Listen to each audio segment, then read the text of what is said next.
Imam Ghazali menyebutkan bahwa kolbu itu adalah titik halus latifah robbaniyah yang di sana ada sifat ketuhanan, bukan Tuhan ya, ada sifat ketuhanan, bukan tuh. Maksudnya apa? Kalau ingin koneksi kepada Allah mesti melalui titik itu. Karena, ini Imam Junaid ditanya oleh muridnya Ruwaim dan murid-murid yang lain, wahai Tuan Syekh, apa itu ma'rifat dan tauhid? Apa jawaban beliau? Engkau mengerti bahwa zat yang maha qadir tidak mungkin menempel pada ciptaan yang baru. Pasti nggak paham ya. Hadis Bukhari, masalul hayy masalul ladzi yadhkuru rabbahu wal ladzi la yadhkuru rabbahu kal hayy wal mayyit. Perumpamaan orang yang zikir seperti orang hidup, orang yang tidak zikir seperti zombie, orang mayat di jalan. Itu sebabnya kalau kita sentuh hatinya nggak tersentuh. Tapi insya Allah yang hadir malam ini hadirnya pertanda kolbunya hidup. Cuma kalau sehat saya nggak tahu, sepertinya ada penyakit. Tapi ciri-ciri orang yang mau sehat, dia mau datang untuk menyembuhkan kolbunya.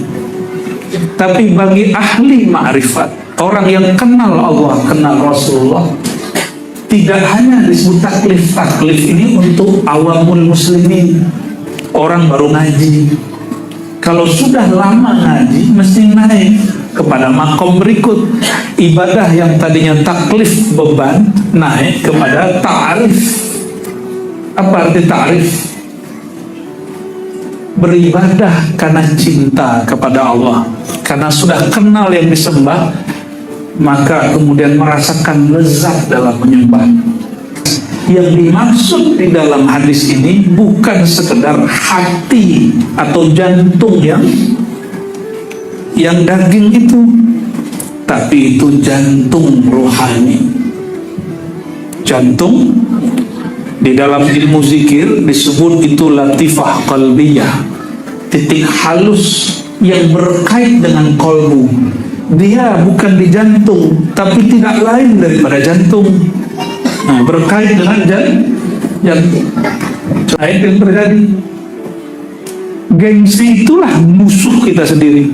Inna a'daika ma baik. Musuh besarmu, mau dia ustaz, mau dia orang awam, itu dirimu sendiri. Mabena janbaik. Nah, diri kita sendiri. Ini jangan dua sisi, kanan dan kiri. Antara kanan dan kiri itulah dada kita. Jadi yang bikin kita ini terhalang dari keberkahan ilmu, ini dada yang susun. Saya ini orang berilmu. Imam Ghazali termasuk telat dia belajar tasawuf, tapi ketika dia ketemu mursyid yang pas, rohaninya langsung meningkat cepat.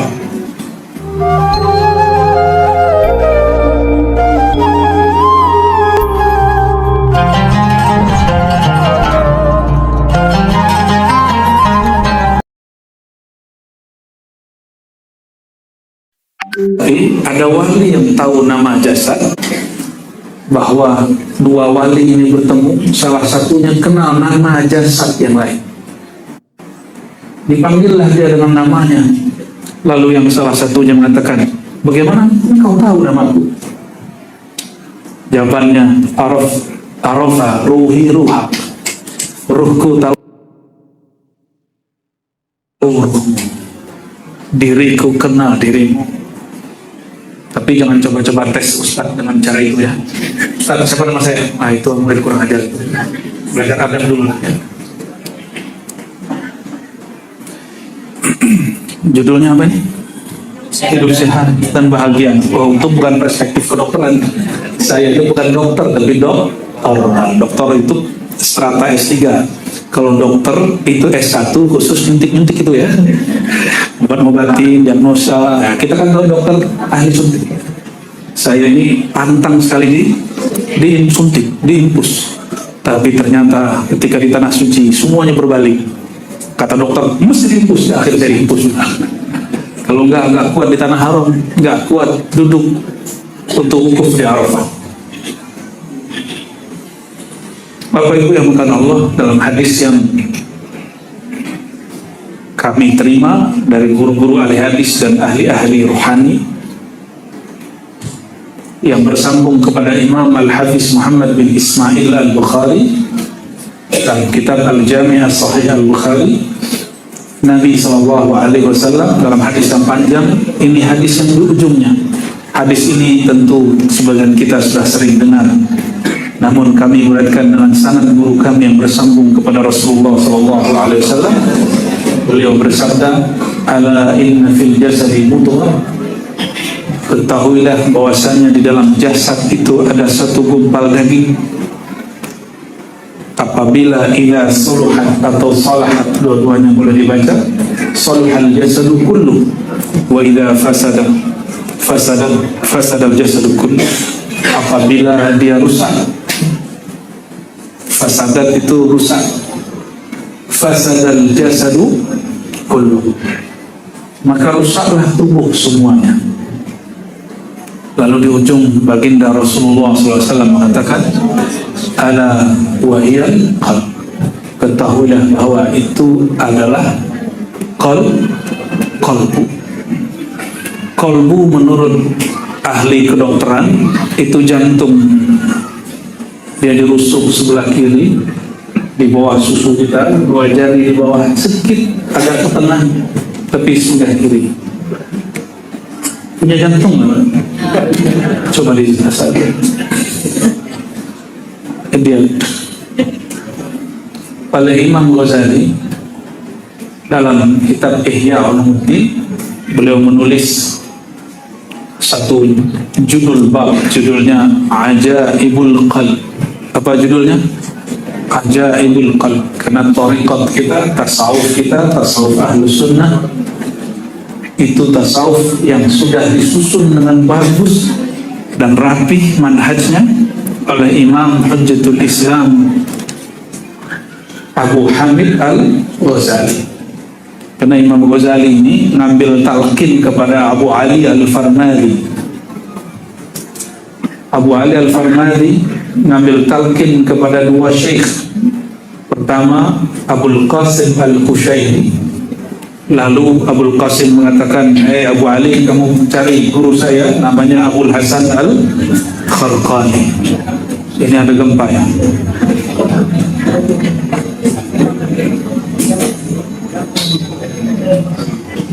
Sudah belum? Nah, kalau nyetel sebelum ngaji Pak ya, nanti jamaahnya marah. Kalau saya mah nggak apa-apa, paling kesel doang. Sudah ya, cukup kan? Oke. Nyetel kolbu ini mirip-mirip kayak nyetel ini. Betul, harus sabar dikit ya, nggak boleh kesel. Katanya ngaji tasawuf. Imam Abu Ali Al-Farmadi mengambil talqin zikir kepada siapa tadi? Abul Qasim Al-Qushairi. Lalu Abu Ali Al-Farmadi ini karena mengalami ahwal dan maqamat yang berat, maka ia disuruh untuk lebih dalam ngaji maqam dan ahwal kepada Imam Abul Hasan Al-Kharqani. Lalu sanad ini bersambung nanti kepada imam kita, yaitu Sayyid Taifah Abu Yazid Al-Bustami, dan jalur yang lain kepada Abul Qasim Al-Junaid Al-Baghdadi. Nah, dipecah dua jalur ke atas, satu jalur Sayyidina Abu Bakar, satu jalur Sayyidina Ali. Jadi selevel Imam Bukhari punya mursyid, padahal dia sudah ahli fiqih, dia sudah ahli aqidah, dia sudah bergelar Hujjatul Islam. Ada yang sudah sampai kepada kedudukan Imam Ghazali, ahli aqidah. Kelompok manapun mendebat beliau kalah. Hatta gurunya sendiri heran melihat beliau ini kok lebih cerdas daripadaku. Gurunya Abul Ma'ali Al-Juwaini, ketika Imam Ghazali masih muda, langsung nulis kitab. Gurunya belum perintah. Apa kata gurunya? Ataj'aluni maitan wa ana hayy? Apakah kamu menganggapku mati padahal aku masih hidup?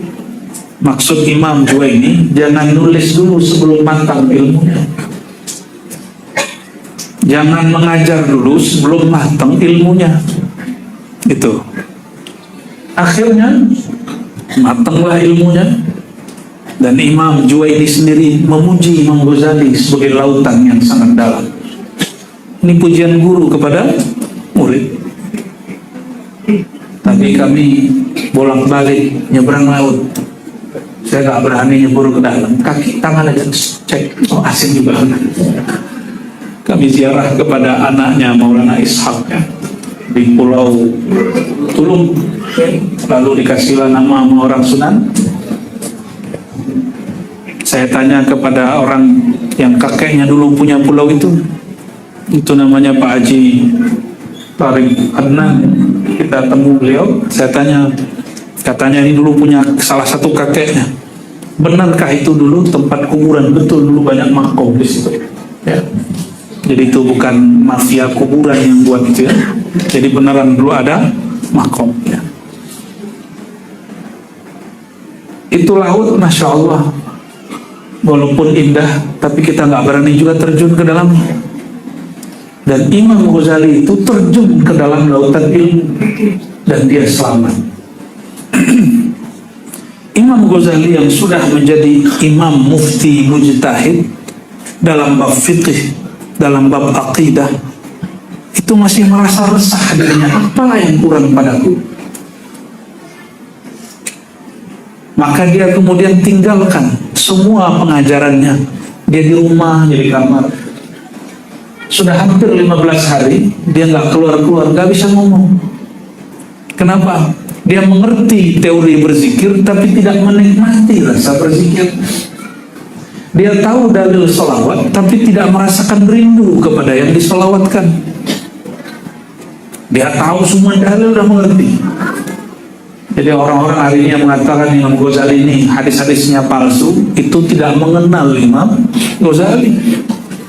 Itu kitab Ihya, Bapak Ibu, lebih daripada 5.000 riwayat mukarrar. Lalu kalau tidak berulang-ulang kira-kira ada sekitar 4.500 lebih, bahkan 4.800. Jika hadis palsunya ada 300, masih sisa 4.500. Tapi setelah dicek ternyata bukan palsu juga. Ahli hadis beliau kalau hidup zaman ini. Coba, ada nggak doktor hadis zaman sekarang hafal 4.000 hadis? Di luar kepala ada nggak? Yang ngaku-ngaku ahli hadis, doktor hadis, lalu kritik Imam Bukhari, Imam Ghazali, mampukah dia baca hadis tanpa melihat kitab? 4.000 ada nggak? Saya setengahnya dulu pernah, Bapak Ibu. Pernah hafal 2.000 hadis. Dulu, waktu masih ngajar di Ma'had, karena setiap hari kami menghafalkan minimal 5 hadis. Jadi setiap pagi 15 tahun saya ngapalin 5 hadis, hitung aja. Lebih dari separuhnya dengan sanadnya dulu. Tapi karena semenjak pandemi ini sudah nggak ngajar hadis seperti dulu lagi, karena sudah keluar juga dari pesantren sebelum pandemi.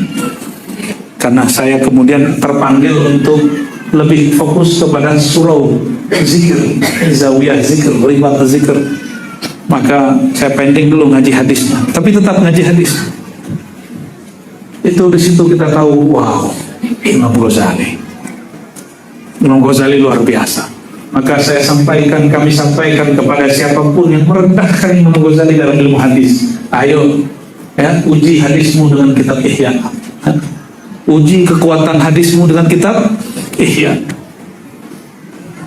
Ini karena banyak orang hari ini ilmu sedikit, adab tidak punya, lalu menghina Imam Ghazali. Beda faham boleh. Imam Ghazali itu beda dengan gurunya, berkhilafiyah dengan gurunya itu biasa. Nanti jangan heran, nanti saya dengan beberapa ulama itu beda faham, itu biasa aja. Umat gak usah resah. Mungkin nanti saya dengan Kiai Lukman ini ada beda faham dalam fikih, nggak ada masalah. Kami tahu cara berbeda. Tapi umat kadang tidak tahu cara berbeda. Diadulah dua ustadz, dua kiai. Ustadznya hatinya mati, tengkarlah si ustadz berdua. Nah, insya Allah beliau nggak begitu, saya nggak begitu, insya Allah ya. karena kami belajar kitab Imam Ghazali. Imam Ghazali, lagi-lagi selevel Imam Ghazali, hafal ribuan hadis. Beliau hafal semua ayat hukum Quran, hafal. Kata beliau, gak mesti di masa beliau sampai masa sekarang tentu berlaku. Mufti, ahli fatwa, ahli hukum hafal semua ayat. Cukup hafalkan sekitar 400-an ayat hukum, boleh dia menjadi ahli fatwa. Begitu Imam Ghazali memudahkan jalan untuk ulama sekarang. Loh, kok ulama sekarang kurang ajar, ngeritik beliau dengan cara tidak sopan. Ngeritik itu ada caranya. Imam Ghazali selevel itu. Kata Imam Zahabi setelah beliau, seandainya Imam Ghazali ngaji hadis seperti kami, la sabaquna, dia akan melewati kehebatan kami. Yang ngomong Imam Zahabi ini makomnya seperti Imam Bukhari di masanya. Selevel beliau masih mencari mursyid. Dan dengan tawadhu saya kaget kepada Kiai di Lirboyo, Kiai Kafa, kiainya beliau. Itu saya kaget, Pak. Seorang kiai itu bertanya, apa kata beliau? Imam Bukhari itu ada guru dalam tasawuf kah atau mursyid kah? Tanpa ada beban beliau tanya begitu. Betul-betul tidak pura-pura tawadhu. Kan ada orang pura-pura tawadhu. Ini nggak ada. Betul-betul beliau berbicara dengan alamiah. Semoga Allah sehatkan beliau. Kalau sedang sakit, jika sehat, semoga Allah panjangkan umurnya. Amin ya rabbal alamin. Lalu saya katakan, afwan Pak Kiai, betul di dalam Ihya disebutkan nama mursyidnya 2 kali, yaitu Abu Ali Al-Farmadi. Dalam kitab Al-Maqsad Al-Asna di ujung kitab disebutkan nama Abu Ali Al-Farmadi untuk ketiga kali. Dan ada guru-guru beliau yang lain. Lalu aneh kalau ada orang hari ini mengatakan cukup baca kitab Ihya, enggak usah punya mursyid. Itu kiai bullshit. Ini boleh nih, kita terang-terangan nih Pak. Mau sehat nggak kolbunya? Mau sehat kolbunya? Selevel Imam Ghazali itu masih bermursyid. Kita ini siapanya? Kata Syekh, ayah dari guru saya, Syekh Muhammad Said Ramadan Al-Buti. Saya mengaji ke anaknya Syekh Taufik. Kukunya Imam Ghazali afdal minni. Apa artinya? Kukunya Imam Ghazali, Azfarul Ghazali, afdal minni, lebih afdal daripada aku yang ngomong ini doktor, imam, ahli fatwa, ahli tasawuf, ahli akidah. Namanya Syekh Asy-Syahid Muhammad Said Ramadan Al-Buti. Beliau ini syahid lagi ngajar tafsir Quran, dibom oleh kelompok teroris. Betapa hinanya hati mereka, jahatnya hati mereka. Orang ngajar Quran di tempat yang suci bernama masjid, di atas mimbar simbol keulamaan, itu belum dibom. Bisa dibom ditembak. 2013 saya masih ingat, saya lagi kuliah doktoral waktu itu, dan yang ngajar kita waktu itu Abu Yasaid Agil Munawwar, doktor juga. Itu doktornya Mekah Madinah. Kalau saya ini doktornya masih doktor Jakarta, ya. Walaupun ngajinya sempat ke orang Arab. Kalau saudara ini cukup ngaji kepada orang Arab maklum, ya. Mukanya Arab maklum. Itu yang kenal Syekh Muhammad Said Ramadan Al-Buti, nanti cek ya, di googling siapa beliau. Itu ahli fatwa, S1, S2, S3 di Al-Azhar. Orang saat itu doktor masih sedikit, beliau sudah jadi doktor. Ahli fikih. Ternyata beliau ini punya mursyid, ayahnya sendiri, kakeknya sendiri. Mula Ramadan Al-Buti. Kata beliau, ini kitab yang paling disukai oleh ayahandaku, Mula Ramadan Al-Buti. Saya usut, saya tanya, ternyata tariqatnya Naqsyabandi, hizibnya Hizib Nawawi. Ya, tahu ya Hizib Nawawi? Saya dapat Hizib Nawawi ini dari banyak guru, salah satunya dari guru kita di Banjar, murid dari masyayikh di Mekah. Ya. Terlepas dari semua itu, Kalau badan sakit, datang kemana Pak? Dokter. Iya. Kalau hati sakit, datang ke dukun ya. Hah? Hatiku sakit, bukan yang sakit yang itu. Kalau hati berpenyakit, datangnya ke siapa? Nah, saya sering nih kasih analog kias ini, tolong disimak. Ciri-ciri badan sehat, makan makanan yang nikmat, itu tanpa halangan. Misalnya kalau orang Batam nih sukanya apa? Seafood. Itu makan seafoodnya lahap. Tapi coba kalau kolesterol sedang naik, mulutnya lagi sedang sariawan, makan seafood gimana? Badan kita nolak. Badan sedang demam, panas tinggi, orang buat sop iga. Sop iga itu nikmat Bapak Ibu. Tapi kalau badan sedang demam, mau muntah. Zikrullah itu, ma'rifatullah itu, sholawat rindu kepada Rasulullah itu lezat. Tapi kalau kolbu kita sedang sakit, itu kolbunya mau muntah. Bukan salah zikirnya, bukan salah sholawatnya, tapi ada yang masalah di dalamnya. Doa itu mukhul ibadah. Doa itu inti ibadah. Sholat itu puncak penyembahan hamba kepada Allah. Kalau bagi ahli fikih, bahasa ibadah itu, syariat itu disebut dengan hukum taklif. Ini Imam Sya'rani yang ngasih perbandingan. Nanti silakan cek kitab beliau.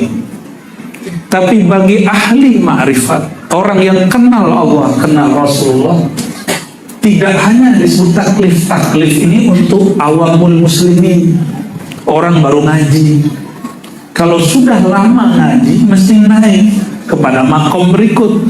Ibadah yang tadinya taklif beban, naik kepada ta'arif. Apa arti ta'arif? Beribadah karena cinta kepada Allah, karena sudah kenal yang disembah, maka kemudian merasakan lezat dalam menyembah. Nanti silakan dilihat di kitab Tabaqatnya Imam Sya'rani, itu disebutkan perihal-perihal itu. Saya pernah membedah itu ketika berkunjung ke sahabat kita di salah satu pesantren di Jambi, ya, Buya Marbutin namanya. Ya. Nanti ada video di situ kajian mengenai kitab Imam Sya'rani. Di situ pembahasan apa itu ta'rif, apa itu taklif. Jadi pembahasan ini dari ulama semua. Kita nggak akan keluar dari manhaj mereka. Insya Allah. Itu pun aja bermursyid. Kalau keliru nanti ada yang menegur. Bapak Ibu yang melekat Allah, kembali ke hadis yang tadi, bahwa di dalam diri manusia ada segumpal daging. Segumpal daging ini mirip dengan satu pohon di tanah Arab yang bernama pohon sanubar. Maka orang kita dulu sebut hati sanubari. Hati sanubari itu hati fisik. Saya ceklah ke kitab Imam Ghazali, ketemulah istilah itu, al-lahmu as-sanubari. Nanti kalau keliru silahkan dicek para kiainya. Mungkin istilah saya ada kurang pas, ya, saling melengkapi. Al-lahm, daging sanubar yang mirip bentuknya dengan buah pohon sanubar. Orang Melayu lama sebut pohon itu pokok sanubar. Nah, itu dia punya buah mirip seperti jantung kita. Tapi ingat, ini jantung secara fisik. Ini makanya perlu baca kitab, ya. Bagi yang nggak bisa bahasa Arab, cari ikhtisar atau ringkasan Ihya Ulumuddin, sudah diterjemah. Di Batam banyak orang jual toko buku, ya. Kalau nggak online, cari bab di atas bab 20. Kalau nggak salah ini bab 21. Bab berapa? Nah, nanti cek di situ ketemu. Imam Ghazali pertegas, yang dimaksud di dalam hadis ini bukan sekedar hati atau jantung yang daging itu, tapi itu jantung rohani. Jantung di dalam ilmu zikir disebut itu latifah qalbiyah, titik halus yang berkait dengan kolbu. Dia bukan di jantung, tapi tidak lain daripada jantung. Nah, berkait dengan jantung. Coba Bapak Ibu kalau jatuh cinta deg-degan nggak? Itu yang itu sebelah kanan atau kiri? Benar, udah cek belum? Jangan-jangan nggak punya jantung. Saya lagi ketemu sama zombie dan vampir. Benarlah kata Nabi Sallallahu Alaihi Wasallam. Hadis Bukhari, masalul hayy, masalul ladzi yadhkur rabbahu wal ladzi la yadhkur rabbahu kal hayy wal mayt. Perumpamaan orang yang zikir seperti orang hidup, orang yang tidak zikir seperti zombie, orang mayat di jalan. Itu sebabnya kalau kita sentuh hatinya nggak tersentuh. Tapi insya Allah yang hadir malam ini hadirnya pertanda kolbunya hidup. Cuma kalau sehat saya nggak tahu, sepertinya ada penyakit. Tapi ciri-ciri orang yang mau sehat, dia mau datang untuk menyembuhkan kolbunya. Salah satu nama baginda Rasulullah SAW. Rasulullah ini punya nama banyak, lebih dari 200. Ini para kiai kalau pernah nyantri pasti dapat ijazah dalail. Dapat kiai. Dalam kitab dalail di muqaddimah setelah al-asmaul husna ada asma Nabi, nama Nabi SAW. Salah satu nama beliau yang dibacakan dalam sholawat disebut Tibbil Qulub. Tibbil fisik iya, tapi kalau fisik itu dokter juga bisa, nggak perlu Nabi Muhammad SAW.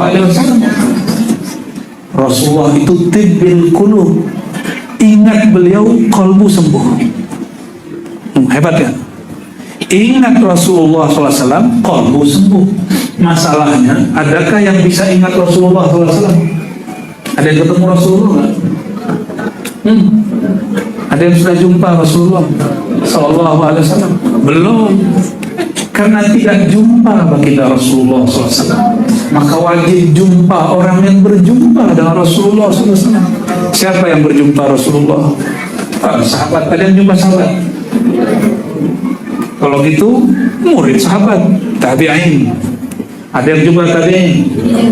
Ya salah. Sama lah nasib kita ya. Tapi saya mau tanya, Rasulullah yang wafat itu badannya apa ruhnya? Berarti ketemu fisik tidak mungkin. Tadi kenapa Bapak Ibu masih berani mengatakan ya Nabi salam alaika? Wahai Nabi, tolong terima salam dari hamba. Kenapa berani kita mengatakan begitu? Karena ruh kita tahu ruhnya sih. Ruh kita sadar bahwa ruhani beliau masih hidup. Maka adab kalau baca marhaban atau ya Nabi salam alaika, iktikadkan bahwa ruh kita berjumpa dengan ruhani beliau. Dalilnya apa? Dalilnya banyak ya. Mau berapa dalil lah? Paling saya bacakan juga nanti yang hafal para kiai doang nanti ya, nggak usah saya bacain lah ya. Kiai ini udah capek bacain hadis ya. Siapa yang salawat kepadaku, Allah kirimkan malaikat sayyarin tawafin. Innalillahi malaikatan sayyarah. Kalau sayyarah bahasa Arab sekarang itu mobil, tapi sayyarah dalam hadis Nabi itu malaikat bersayap yang Allah ciptakan saat ada orang bersafar. Yuballighunani salamakum. Tugasnya menyampaikan salam kalian. Saya bertanyalah kepada beberapa syekh, apa kata beliau? Tahukah engkau itu malaikat dicipta dari salawat orang yang ikhlas dan tulus. Itu kalau diterjemah hadisnya inna lillahi malaikatan sayyarah atau sayyahin tawafin, begitu banyak macam jenis. Yuballighunani salamakum, tugas dia menyampaikan salam kamu. Jadi satu daripada salawat Allah ciptakan malaikat tugas, dan itu datang kepada ruhani Rasulullah SAW. Itu kalau memburu jawaban Nabi secara nur malaikat. Saya mau tanya Bapak Ibu, lebih mulia Nur Nabi atau nur malaikat? Bener nih, arbitah lagi. Di kitab-kitab maulid, semua kitab maulid di situ disebutkan hadis yang menurut ahli hadis bermasalah, tapi menurut muhibbin Rasulullah ini tidak masalah. Hadis awwalu ma khalaqallahu nur nabiyyika ya Jabir. Coba cek kitab maulid. Yang pertama Allah cipta adalah nur Nabi engkau wahai Jabir. Hadis ini bermasalah menurut ahli hadis, tapi oleh ahli ma'rifat hadis ini sahih karena mereka menyaksikan nur baginda Nabi Muhammad sallallahu alaihi wasallam. Ahli hadis masih debat, bahwa hadis tidak sahih riwayat fulan wa mafqud wa ghairu sahih fi rawi mutawi. Itu ahli hadis. Tugas ahli hadis mengkritisi riwayat. Enggak apa-apa, kita enggak marah. Saya kerjaannya 15 tahun begitu Bapak Ibu, mengkritisi kiai mana aja masalah hadis, mana saya kritik kiai. Ternyata dikritik depan umum tuh nggak enak. Baru sadar pas sudah dikritik depan umum. Oh begini ya rasanya dikritik depan umum. Itu kiai kalau baca hadis palsu langsung saya tegur. Kiai, ente ini agen hadis palsu ya? Langsung begitu. Dulu ya, masih awal-awal lagi muncos ngajar hadis. Lama-lama ketemu guru-guru mursyid mengajarkan adab-adab memikul ilmu hadis. Oh ternyata ini beda-beda kamar. Jadi kalau ada ahli hadis bilang hadis dhaif itu secara ilmu kan banyak. Ilmu banyak kan? Orang sembuh aja nggak mesti ke dokter. Bisa ke dukun, bisa ke kiai, bisa meditasi kata kawan, bisa berzikir, bisa ruqyah, macam-macam orang mencari jalan untuk sembuh. Semoga hati dia terbimbing menuju jalan Allah sehingga dia tidak menyekutukan Allah dalam penyembuhan. Kalau mengobati fisik pun banyak jalan, maka memahami agama yang merupakan penyembuh akal, penyembuh qalbu tentu juga banyak jalan.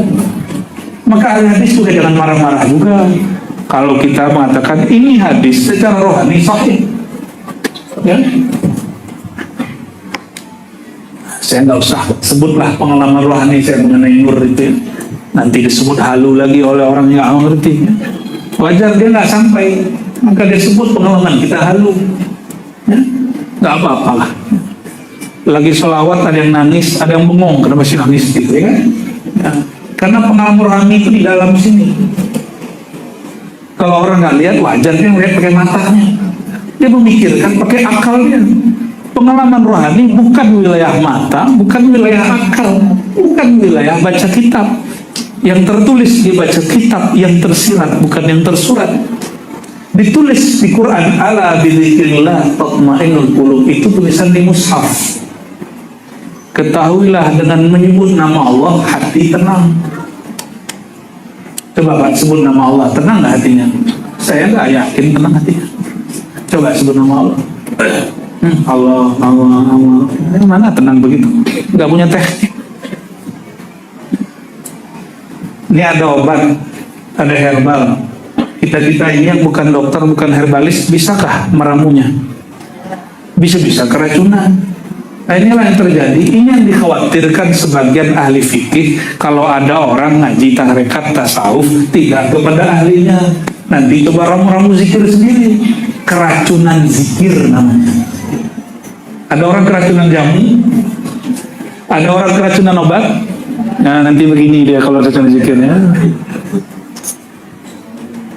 Udah banyak yang datang ke kita, nggak sedikit Pak. Karena keracunan, karena coba-coba ramu zikir sendiri, ego tinggi, gengsi ngaji ke kiai, gengsi ngambil talqin zikir bayat kepada mursyid. Nah itu yang terjadi. Gengsi itulah musuh kita sendiri. Inna a'daika ma baina janbai. Musuh besarmu, mau dia ustaz, mau dia orang awam, itu dirimu sendiri, ma baina janbai. Nah, diri kita sendiri.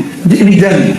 dua sisimu, kanan dan kiri. Antara kanan dan kiri itulah dada kita. Jadi yang bikin kita ini terhalang dari keberkahan ilmu, ini dada yang susun. Saya ini orang berilmu. Imam Ghazali termasuk telat dia belajar tasawuf, tapi ketika dia ketemu mursyid yang pas, rohaninya langsung meningkat cepat. Dan Imam Ghazali mengalami banyak pengalaman, tapi dia tidak halu. Dia tahu ini syaitan, ini nggak syaitan, dia tahu. Ini was-was, ini ilham. Imam Ghazali tahu kenapa ilmu syariat dia kuat. Maka bagi yang nggak kuat ilmu syariat, wajib intensitas berguru kepada syekh sehingga belajar zikir tidak halu dan was-was. Kalau nggak, tambah zikir tambah was-was. Paling parah nanti merasa dirinya wali. Paling hebat lagi, merasa dirinya wali kutub, bahkan Imam Mahdi. Coba karena berzikir sendiri. Nah itu yang keracunan otak ya, keracunan zikir, keracunan ilmu hakikat. Karena berhakikat tanpa ahli hakikat. Kita ini sering tidak adil, sakit badan datang ke ahlinya dokter, sakit kolbu tidak datang ke ahlinya. Padahal ya'dilu, adillah engkau, karena itu dekat, akrab, dekat kepada ketakwaan. Saudara-saudariku jamaah yang Allah, tahu udah 9 lewat 1/4 aja. Sudah 1 jam ya? Loh kok belum? Ini jam saya yang salah ini. Mahal qiyamnya memang bagi saya mahal qiyam tadi itu sebentar. Karena rindu kepada Rasulullah SAW. Imam Ghazali menyebutkan bahwa kolbu itu adalah titik halus, latifah, robbaniyah, yang di sana ada sifat ketuhanan. Bukan Tuhan ya, ada sifat ketuhanan, bukan tuh. Maksudnya apa? Kalau ingin koneksi kepada Allah mesti melalui titik itu. Karena ini Imam Junaid ditanya oleh muridnya Terwaim dan murid-murid yang lain, wahai Tuan Syekh, apa itu ma'rifat dan tauhid? Apa jawaban beliau? Engkau mengerti bahwa zat yang maha qadir tidak mungkin menempel pada ciptaan yang baru. Pasti nggak paham ya. Allah qadir bukan? Apa arti qadim? Allah wujud kidam bako. Apa arti qadim? Dahulu dia ada tanpa permulaan, karena yang bermula itu makhluk. La yasbiquhul adamu. Begitu kata Imam As-Sunusi dalam kitab Ummul Barahir. Yang tidak didahului oleh ketiadaan berarti tidak pernah tidak ada. Tidak pernah tidak ada artinya apa? Selalu. Nah, dulu yang ada di depan saya ini pernah tiada kan? Lalu orang tuanya menikah, kawin, brojol lah orang-orang ini. Benar ya? Berarti kita ini yasbikuhul adamu, didahului ketiadaan lalu menjadi ada. Maka kita ini disebut hadis. Apa bahasa Arabnya? Pakai ta. Hadis, baru dicipta. Allah itu qadim. Mungkinkah zat yang qadim bersatu dengan yang hadis dicipta? Mungkin nggak? Mungkinkah Allah masuk ke dalam tubuh? Nggak mungkin. Maka tidak ada namanya Allah menyatu dengan Nabi Isa, Nabi Muhammad, itu nggak ada. Nabi ya Nabi, Allah ya Allah. Apalagi cuma wali. Lalu gimana dengan kalimat orang-orang dahulu menunggalin, ya bersatu dengan Tuhan? Itu bahasa orang cinta, bukan bahasa hakikat. Bahasa cinta tidak dihukumi hukum manapun, karena orang cinta tidak bersalah. Yang salah cuma ibaratnya. Nih, pada ngomongkan ke pasangannya, wahai jiwaku, wahai belahan hatiku, PREET, baca dong. Benar nggak ngomong gitu? Padahal dalam akidah Ahlussunnah, jangankan Allah dengan hamba, ruh dengan ruh tidak mungkin bersatu. Ruh saya tidak mungkin pindah kepada ruh orang. Namanya hulul atau tanasuh, reinkarnasi, itu nggak mungkin. Apalagi Allah masuk ke tubuh orang, itu tidak mungkin. Maka dalam Islam, jika ada orang tua itu dulu mengatakan nitis, itu bukan reinkarnasi, ruh dulu masuk ke badan orang. Enggak. Nitis itu boleh diartikan warisan. Al ulama warasatul ulama, pewaris para nabi, diterjemahkan titisan para nabi boleh, tapi bukan rohaninya para nabi masuk ke tubuhnya. Itu ajaran keliru. Ya, paham ya? Nah, Imam Ghazali menjelaskan ayat dan hadis mengenai kolbu. Apa kata beliau? Itu kolbu disebut latifah rabbaniyah. Kenapa? Karena melalui itulah Allah memantulkan sifatnya. Tubuh ini Allah tidak pantas memantulkan sifatnya, hanya beliau menunjukkan fiil perbuatannya. Tubuh kita ini, maka tubuh kita ini diawali dengan kun fa, tapi kalau kolbu, disitulah Allah memantulkan sifat-sifatnya. Mana dalilnya? Dalilnya dalam Sahih Bukhari. Jika Allah cinta seorang hamba, apa yang terjadi? Gimana hadisnya? Jika Allah cinta seorang hamba, ini saya nggak pakai bahasa Arab dulu, pakai bahasa hadis Indonesia aja lah. Ya. Nah, saya pakai bahasa Arab lah kalau gitu ya.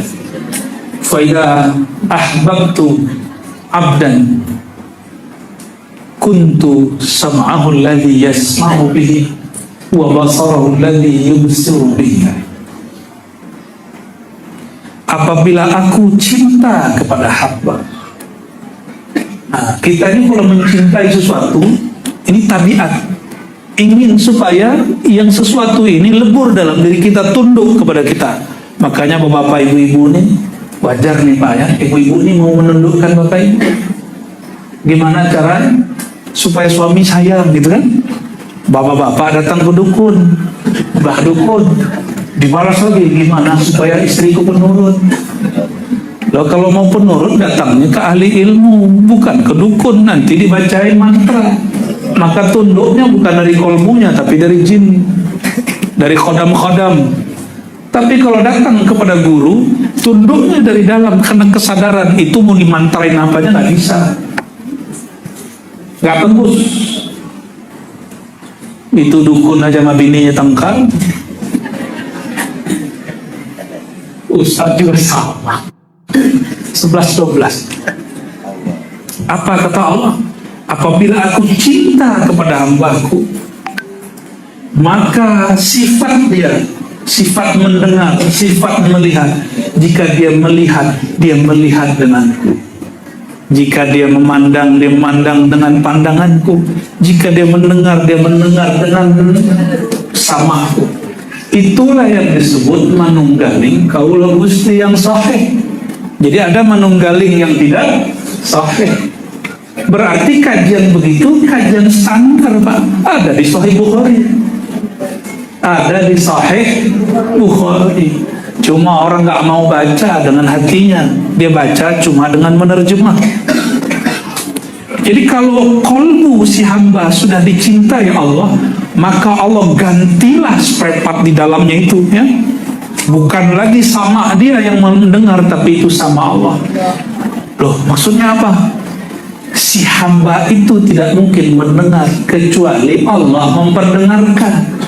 Maka secara ilmu tauhidnya ahli tauhid, maksudnya bukanlah si hamba lenyap bersatu dengan Tuhan, bukan. Tapi maksudnya si hamba ini mempunyai kesadaran dia sekarang mendengar, bukan dengan kemampuan dia lagi, tapi semuanya la haula wala quwwata illa billah. Berarti ngaji tasawuf, ngaji Islam, iman, ihsan itu bab cinta, karena hadis yang menyebutkan faida ahbabtuhu, jika aku telah cinta kepadanya. Berarti ajaran rohani kita ajaran apa? Ajaran cinta. Dan mungkinkah cinta kalau tidak kenal? Ya, Cinta itu di dompet yang tebal, rumah yang mewah, mobil yang masya Allah, wajah yang tampan dan cantik, atau di kolbu yang sedang jatuh. Hah? Kayak pernah jatuh cinta. Dek, kamu udah pernah jatuh cinta belum? Pernah. Wih, ketahuan bapak lu. Alhamdulillah. Di mana? SD? Waktu SD ya? Oh SMP. Itu jujur deh. Tapi kamu telat. Saya SD. Allahumma sholli ala sayyidina. Dulu main dokteran kita ya. Di dokterin nama. Ya Allahumma sholli ala. Jadi cinta itu awalnya agama, ujungnya orang beragama. Tapi cinta itu mustahil kalau tidak kenal. Karena Allah tidak mungkin dikenal dengan sifat kemakhlukan ini. Maka Allah titip satu chip, satu software di dalam diri bernama qalbu yang bisa memantulkan sifat-sifat ilahiyah. Kalau kita bercermin, yang di dalam cermin itu persis dengan kita kah wajahnya? Tapi dia bukan kita toh. Nah inilah kata guru-guru kita dari dulu. Manusia hamba Allah itu jika sudah kenal dirinya, dia akan sadar bahwa dirinya itu cerminan Tuhan, bayang-bayang Tuhan. Tapi ingat, bayang kita bukanlah kita. Cerminan yang bayang-bayang di dalam cermin itu bukanlah kita, benar? Maka si hamba kalau sudah sadar, sudah melihat dirinya dalam cermin kolbunya, dia akan sadar, aku ini hamba sejati, bukanlah Tuhan Rabbul Izzat. Maka puncak makom daripada bertasawuf ketika orang mencapai kebahagiaan bercinta dengan Allah, dia menyadari dirinya hanyalah hamba. Maka diabadikan di Quran. Pengalaman tertinggi Rasulullah itu Mi'raj, Isra dan Mi'raj, disebut beliau sebagai hamba. Subhanalladzi asra bi'abdihi, disebut hamba. Jadi kajian-kajian tasawuf kalau tidak berujung kepada penghambaan, maka perlu dipertanyakan, maka perlu dikoreksi. Kalau ada orang mengatakan Muhammad itu wujudnya Allah atau perwujudannya Allah, itu keliru menerjemahkan teks-teks lama. Nabi Muhammad itu bukan wujud Allah. Nabi Muhammad itu pantulan tajalli daripada wujud Allah, bukan Allah. Gitu. Bahasanya cuma di situ, bolehnya nggak boleh lebih. Ya. Nanti kalau lebih mulai aneh-aneh lagi nanti. Ya. Apabila seseorang pergi merantau, tapi dia tidak tahu nasabnya, kampungnya, tiba-tiba di rantau bertemu saudara sanaknya, dia senang nggak? Nanti saudaranya ini atau sanak saudaranya ini kabarkan, dulu bapakmu itu saudaraku, sekarang juga masih. Emang kalau dulu saudara, sekarang enggak. Bapak kita, bapakmu itu namanya Fulan, kakeknya Fulan, senangnya kita. Maka banyak orang datang kepada orang-orang tua sekedar mencari tahu nasab dia di mana. Benar nggak? Karena mencari nasab itulah ma'rifatun nasab. Mencari nasab jasad itu membahagiakan, apalagi mencari nasab rohani. Imam Sya'rani mengatakan, guru mursyid itu adalah nasabnya seorang murid bertuhan kepada Allah Subhanahu wa ta'ala. Dalam fikih kita nasabnya, fam kita ini Syafi'i. Mungkin teman-teman saudara ini tidak ada yang bernasab, nasabnya misalnya Habsyi, kan? Ya, karena kita ini bukan habaib, bukan punya nasab yang mulia. Carilah nasab ilmu yang mulia. Maka Syafi'i, Hanbali, Maliki atau lebih tua Hanafi itu nasab ilmu, nasab mazhab. Makanya wajar ada orang tidak senang kalau kita bernasab secara ilmu. Itu bab fikih. Di dalam ilmu rohani juga ada nasab-nasabnya, puak-puaknya, keluarga-keluarganya, fam-famnya, bahkan lebih banyak daripada fikih. Itu yang disebut dengan tariqah. Tariqah. Tapi ingat, tariqah itu baru jalan. Jalan itu ada yang rusak. Jalan itu ada yang belum diperbaiki. Kalau tasawuf, itulah ujungnya bertariqah. Kalau ada orang bertariqah kemudian tengkar, bermukhasamah zawiyah, tengkar zawiyah, tarekat saling merendahkan tarekat yang lain, wajar. Dia belum sampai di ujung jalan. Kalau sampai di jalan, oh sama kok tarekat ini sampai juga di sini, ini sampai juga di sini, sampai juga di sini. Ke masjid ini tadi banyak jalan nggak? Tuh, masa ke Allah kalah dengan jalan ke masjid ini? Maka jalan kepada Allah juga banyak. Jalan kepada Allah juga, tapi ada jalan tol, ada jalan tolol. Ada jalan yang langsung cepat, ada jalan yang mutar-mutar. Senang yang mana Bapak Ibu? Tol, bukan tol. Kalau jalan tol, highway, jalan cepat, itulah jalan rohani yang diwariskan baginda Nabi Muhammad SAW kepada sahabat, kepada tabi'in, terus sampai hari ini kepada mursyid. Nggak perlu banyak teori Pak kalau zikir Allah itu, kata guru nanti ya, nih saya talqin gitu, suruh mandi, taubat, suruh sholat 2 rakaat, langsung talqin, terasa bertuhan itu langsung. Tapi kalau tidak jalur jalan tol, jadi putar-putar. Nanya bab khusyuk aja jawabannya putar-putar setengah jam. Cara bagaimana diangkat hijab pun putar-putar 20 jam. Karena belum tahu. Orang kalau sudah tahu, dia bisa jawab to the point. Kalau dia sudah tahu jalan, kamu mau tahu jalan yang mana? Jalan cepat, jalan lama, gitu. Itu orang kalau sudah tahu jalan. Selevel Imam Ghazali itu lama berputar-putar dengan kitabnya, dengan karyanya, dengan ilmu fikihnya, ilmu akidahnya. Dia bicara Tuhan, bicara menyembah Tuhan, tapi dalam hatinya berkata, saya ini mengajarkan menyebut nama Allah, tapi kenapa qalbuku tidak bergetar? Saya paham kisah ini ketika guru kami dulu Abuya Al-Hasan Al-Basri di Sumatera Barat sana dulu bercerita. Apa kata beliau? Beliau ini yang mengajarkan kami salah satunya kitab Ihya. Apa kata beliau? Aku ini dulu mengerti sifat 20. Mazhab Syafi'i khatam, sudah boleh menjadi mufti oleh tuan guru kami dulu. Tapi ketika saya sholat, saya bingung yang saya sembah ini siapa? Tubuh berkiblat kepada Ka'bah, mata berkiblat kepada pesujud. Tapi kata orang, kolbu berkiblat kepada Allah. Kok nggak ada rasanya? Maka beliau bertanyalah kepada gurunya.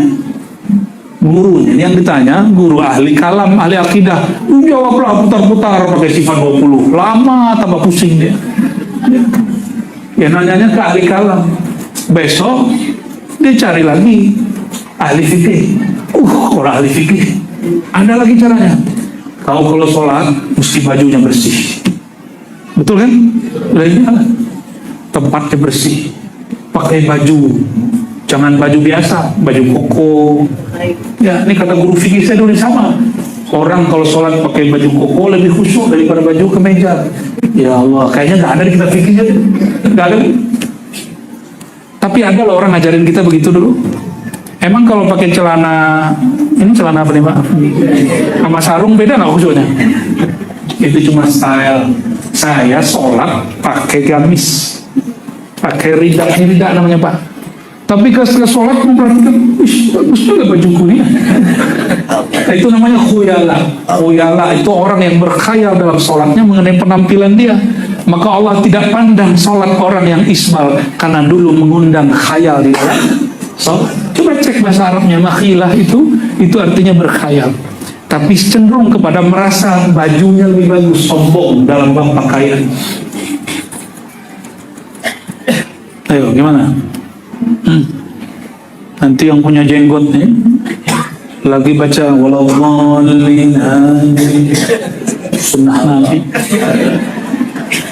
Ini nggak nyuruh potong jenggot, apa jangan potong jenggot.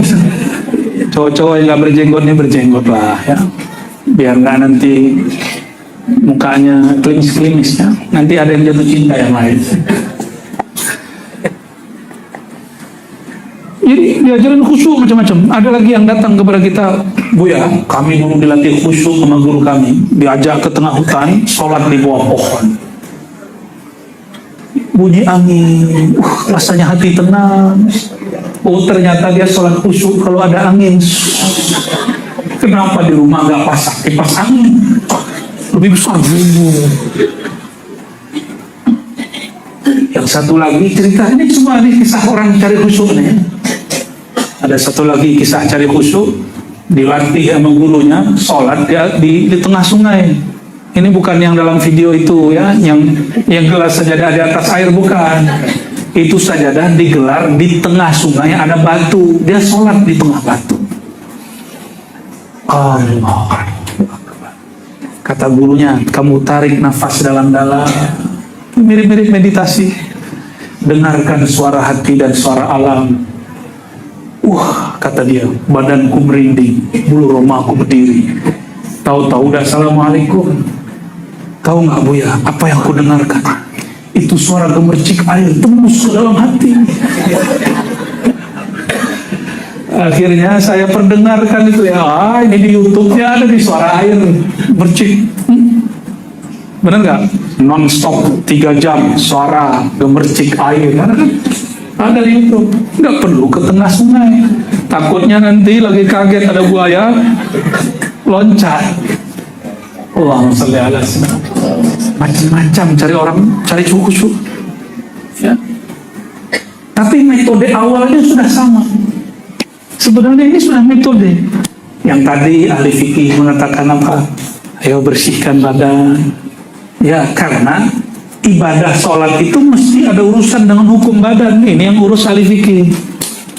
Ada yang urus kolbu, ahli fikih harus ikut ahli kolbu. Seperti Imam Ghazali yang sudah mufti, faqih, mujtahid, dia pun taklid dalam bab kolbu kepada Abu Ali Al-Farmadi qaddasallahu sirrahu. Imam Ghazali turunkan egonya, dia berguru kepada orang yang tidak lebih alim daripada dia dalam bab fikih. Ini ujian nanti orang alim. Ketemu ahli zikir tapi dalam fikih hukum syariat tidak lebih alim dari dia. Ini saya sering dapat ujian begini Bapak Ibu, sering sekali. Berguru kepada orang, dia mursyid tapi bukan doktor, kan gengsi Pak. Gengsi itu. Susah kali cari mursyid dan doktor itu. Sampai dulu ada guru kita ngomong, siapa yang pantas memimpin saya? Di negeri ini cuma saya yang alim. Ada yang ngomong begitu loh. Ya? Siapa yang pantas menjadi mursyidku? Ada yang begitu. Itu terjadi Pak. Jadi fenomena itu cuma berulang. Sekarang fisik sosoknya yang beda, kejadiannya hampir sama. Mau selama-lamanya sholatnya begitu? Ya, carilah guru ahli zikir. Nanti nggak pakai teori, langsung praktek dia. Kalau ceramah ini kan nggak boleh saya kemudian buka praktek itu secara terbuka. Nanti mal praktek namanya. Walaupun ada SK-nya ya, ada ijazahnya dari guru. Nggak boleh sembarangan juga. Masa buka klinik kedokteran di tengah jalan kan nggak boleh kan? Ya. Di samping orang jual kaki lima buat praktek dokter jantung, ada nggak begitu? Nggak ada, sama. Praktek ilmu zikir kolbu nggak ada barengan dengan TPQ, nggak ada barengan sama majelis sholawat, nggak. Dia beda sendiri. Dia beda-beda kelas. Dan tidak perlu dipertentangkan. Maka tidaklah bertentangan ilmu tauhid dengan ilmu fikih karena beda kamar. Tidak bertentangan ilmu fikih dengan ilmu tasawuf karena beda kamar. Yang mempertentangkan itu orang tidak mengerti. Ya. Yang ada itu, coba, adakah kajian rukun sholat di dalam ilmu tasawuf? Ada nggak? Nggak ada. Dan orang tasawuf nggak marah kok Pak. Sebagaimana tidak ada cara talqin zikir di dalam ilmu fikih, dan itu nggak ada masalah, no problem. Sebagaimana tidak ada teknik talqin di dalam ilmu hadis, walaupun dalam hadis ada hadis talqin, laqinu mautakum la ilaha illallah, talkinkan orang yang mauta, yang akan mati, yang sakaratul maut, yang sedang menghadapi kematian, atau yang sudah mati, la ilaha illallah. Tapi tekniknya itu beda-beda. Yang mahal itu teknik, Pak. Yang mahal apa? Teknik. Orang kuliah kedokteran mahal, apalagi urusan kedokteran kolbu. Bapak beli sikan M juga nggak bisa itu, karena dia capnya langsung terhubung dengan Rasulullah Sallallahu Alaihi Wasallam. Saya ingin jadi mursyid nih, bisa bayar berapa? Gak bisa, Pak. Gak bisa. Bisa nggak 3 bulan selesai kayak ngaji tajwid? Ini nggak bisa. Urusannya lain, urusan kolbu itu. Maka kembali kepada judul ini, apabila ingin mencapai bahagia dan sehat dalam bab tasawuf, itulah bahagia menurut Nabi Muhammad SAW. Itulah yang dibaca dalam maulid, man ra'a wajhaka yas'ad. Siapa yang menatap wajahmu pasti bahagia. Menatap wajah baginda, prakteknya dalam tasawuf disebut rabithah. Tahu rabithah? Rabithah itu mengikat kolbu dengan kolbu Rasulullah SAW. Setelah rabithah ada namanya tawajuh, menghadapkan kolbu kepada Allah Subhanahu wa Ta'ala. Dan mustahil menghadapkan kolbu kepada Allah kalau tidak menumpang dalam kolbu Rasulullah Sallallahu Alaihi. Nah, jadi yang kita baca di dalam maulid ada kan tadi, man ra'a wajhaka yas'ad. Benar ya? Itu prakteknya bukan dengan melakukan lagu itu, syair itu kaidahnya. Kalau orang baca kaidah ini, dapatkah dia hasilnya? Belum. Kaidah ini penunjuk, pengingat. Kenapa baca maulid itu menjadi ajaib? Karena mengingatkan orang terus dengan rabithah. Itu sebabnya ahli tarekat senang maulid. Itu sebabnya ahli tasawuf doyan mahal qiyam. Jadi kalau ada orang tarekat nih nggak senang maulid, saya curiga. Jangan-jangan dia tidak yas'ad, tidak bahagia. Di mana-mana saya ketemu ahli-ahli zikir, ahlillah, wali-wali Allah, pasti suka berselawat. Ingin bahagia? Yang paling bahagia di alam semesta siapa? Rasulullah. Maka jika ingin bahagia, undanglah nur Rasulullah ke dalam diri. Dan caranya, man ra'a wajhaka yas'ad. Itulah makna hadis, tuba liman ra'ani waliman ra'a man ra'ani. Beruntunglah orang yang menatapku, jika tidak sanggup tataplah orang yang menatapku. Dan mursyid-mursyid yang wali Allah, walaupun tubuhnya tidak ketemu baginda, pasti rohaninya bertemu baginda, pasti kolbunya terhubung dengan kolbu baginda Rasulullah Sallallahu Alaihi Wasallam. Itulah Rasulullah tabibul qulub, obat hati. Hatinya ini diturunkan kepada hatinya para mursyid, para ulama. Mereka lah penyembuh hati. Dan barangkali itulah nama majelis daripada Kiai Lukman dan Haji Novi, Syifaul Qulub. Semoga menjadi obat daripada hati yang merana. Amin ya rabbal alamin. Wassallallahu ala sayyidina Muhammad. Gak ada tanya jawab kan? Nah, gimana Pak MC? Ada? Cukup ya? Saya sudah lelah seharian, tapi nggak perlu berenang ya, cuma nyebrang-nyebrang ya. Semoga siapapun yang hadir segera mencari mursyid. Mursyid itu nggak mesti yang tinggal di Jakarta, cari yang di Batam ya. Cari yang dekat dengan kita, sehingga nanti majelis zikirnya gampang dijumpai ya. Semoga nanti para mursyid juga mau menerima kita semua. Amin rabbal alamin ya. Ila ruhin Nabi sallallahu alaihi wasallam wa ila jami'i ikhwanihi min al-anbiya wal mursalin wa warasatihi min as-sahabati wal tabi'in wal awliya al-arifin wal ulama al-amilin wa ila jami'i masyayikhina wa mursyidina wa walidina wa azwajina wa dhurriyyatina wal hadirin wal hadirat wal mustami'in wal mustami'at fi ayyi makanin kan. Al-Fatiha. Bismillahirrahmanirrahim. إياك نعبد وإياك نستعين صراط الذين أنعمت عليهم غير المغضوب عليهم ولا الضالين أعوذ بالله من الشيطان الرجيم بسم الله الرحمن الرحيم Ya Allah, kami berlindung dari keburukan diri kami. A'udzubika ya Rabbana min syarri anfusina. Ya Allah, kami berlindung dari busuknya hati kami.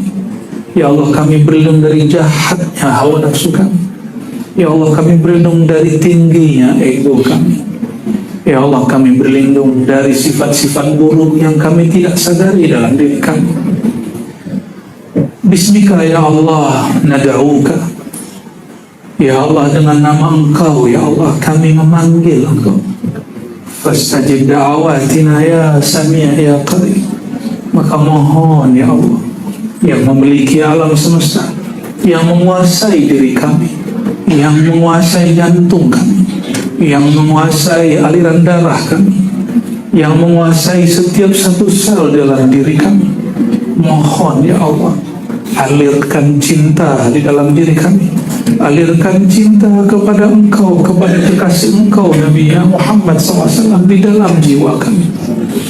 Allahumma ya Allah, salli ala habibika sayyidina Muhammad. Kami memohon ya Allah, sampaikan salam kami yang tidak seberantai kepada baginda Rasulullah SAW. Ya Allah, kami tahu kalbu kami tidak pantas Engkau tatap, tapi malam ini mohon ya Allah, izinkan cinta kepada baginda Rasulullah SAW masuk ke dalam hati dan jantung kami, masuk ke dalam rohani kami, dan izinkan ya Allah tatapan baginda masuk ke dalam kalbu kami, sehingga Engkau pun menatap kami dengan rahman dan rahim. Allahumma ya Allah, kami mendengar banyak guru kami mengatakan man ra'ahullah man nazarallahu ilaihi lam yu'azzibhu. Siapa yang Allah tatap dia dengan rahmatnya, Allah tidak akan siksa dia. Maka ya Allah, anugerahilah kami nazarah rahmaniyah rahimiyah. Anugerahi kami pandangan rahmatmu, tataman kasih sayangmu. Allahumma ya Allah, balligh salamana wa tahiyyatana ila ruhi nabiyyika Muhammad sallallahu alaihi wasallam. Ya Allah, Rasulmu kekasihmu mengabarkan kepada kami bahwa setiap kali berselawat Engkau ciptakan, Engkau utus malaikat untuk menyampaikan salam kami kepada rohaniah baginda. Sadar tidak sadar kami, wahai Rabb kami, wahai pencipta kami, mohon izinkan selawat kami yang kurang tulus ini dijadikan layak sampai kepada hadirat baginda Nabi Muhammad SAW. Allahumma ya nur, ya nur, wahai yang memiliki cahaya, wahai sumber cahaya, ya man huwa nurus samawati wal ardh, wahai sumber pelita cahaya langit dan bumi, nawwir qulubana bi nurika wa bi nuri habibika sayyidina Muhammad sallallahu alaihi wasallam. Mohon ya Allah berkenan, izinkan hati kami yang sudah gelap dengan maksiat, yang sudah gelap dengan kemarahan, yang sudah gelap dengan kesombongan, yang sudah gelap karena kurang tawadhu, yang sudah gelap karena suka berselisih, yang sudah gelap karena suka bertengkar. Mohon ya Allah, izinkan cahaya Engkau menerangi kalbu kami yang sudah gelap ini, sehingga terbuka juga jalan menuju Engkau. Allahumma ya Allah, ya salam, ya salam, nas'aluka salamatas sudur. Ya Allah, kami memohon sebagaimana baginda Rasulullah SAW memohon kepada Engkau. Kami memohon salamatas sudur, dada yang terbebas dari penyakit-penyakit hati. Ya Allah, bebaskan kami semua malam ini dari penyakit-penyakit hati, penyakit-penyakit yang ada dalam jiwa yang punya amarah, penyakit-penyakit yang membuat kami terhalang menikmati salat kami, penyakit-penyakit yang membuat kami terhalang menikmati kerinduan berselawat kepada baginda Nabi Muhammad, penyakit hati yang membuat kami tidak menikmati bacaan Quran kami. Ya Allah, sembuhkan kalbu kami bitibbika Nabiina Muhammad SAW, dengan pengobatan daripada sang baginda Nabi Muhammad SAW. Ya Sayyidi ya Rasulullah, wahai baginda Rasulullah, adrikna ya Sayyidi, alij qulubana ya Sayyidi, ya tabiba qulubana. Wahai baginda penyembuh kalbu, sentuhlah kalbu kami ya Rasul, sehingga kalbu kami ini sembuh daripada penyakit-penyakit hati.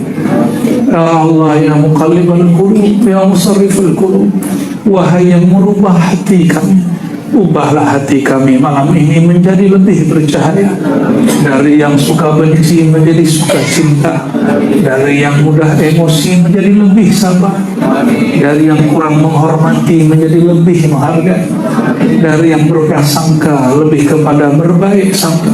Ya Allah, jika ada dalam pikiran kami satu pikiran saja yang kotor, mohon bersihkan dengan nur nama, nur baginda Rasulullah SAW.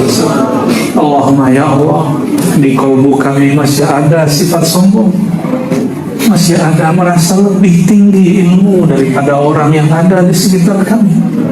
Ya Allah, kami tahu ini penyakit yang sulit kami obati. Falaulaka ya Allah, ya Allah, faman yushfi qulubana. Ya Allah, kalau bukan karena Engkau dengan keberkahan kekasih Engkau, siapa lagi yang menyembuhkan penyakit kesombongan dalam hati kami? Ya Allah, kami tahu sombong itu sifatnya syaitan, sombong itu sifatnya iblis. Maka jangan jadikan kami yang berselawat ini ya Allah mewarisi sifat iblis. Allahumma ya Allah, inna nas'aluka zikraka wa na'udzubika min ghaflati. Ya Allah, terakhir kami memohon, hidupkan hati kami dengan menyebut dan mengenal Engkau, dan bersihkan hati kami daripada lalai mengenal Engkau. Aslih baina qulubina wa qulubil muslimin. Ya Allah, sebagaimana Engkau tahu, hamba-hambamu sekarang sedang berselisih, sedang marah, sedang emosi. Alif baina qulubihim. Mohon ya Allah, lembutkan hati mereka, lembutkan jiwa mereka, turunkan emosi mereka, tumbuhkan kerinduan kepada Rasul dalam jiwa mereka dan jiwa kami. Amin rabbal alamin. Rabbana atina fid dunya hasanah wa fil akhirati hasanah wa qina adzaban nar. Ya Allah, ikut ya Allah, ya Allah, pegang nadanya ya Allah, ya Allah, dan dalam hati ya Allah.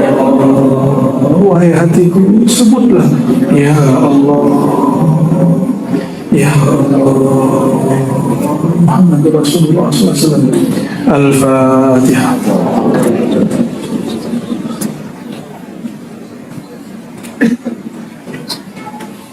Subhana rabbika rabbil izzati amma yasifun wa salamun alal mursalin. Istajib da'watina ya rabbal alamin bihaqqi habibika sayyidil alamin sayyidina Ahmad, sayyidina Muhammad, sayyidina Mahmud, walhamdulillah. Subhanakallahumma wa bihamdika, asyhadu an la ilaha illa anta, astaghfiruka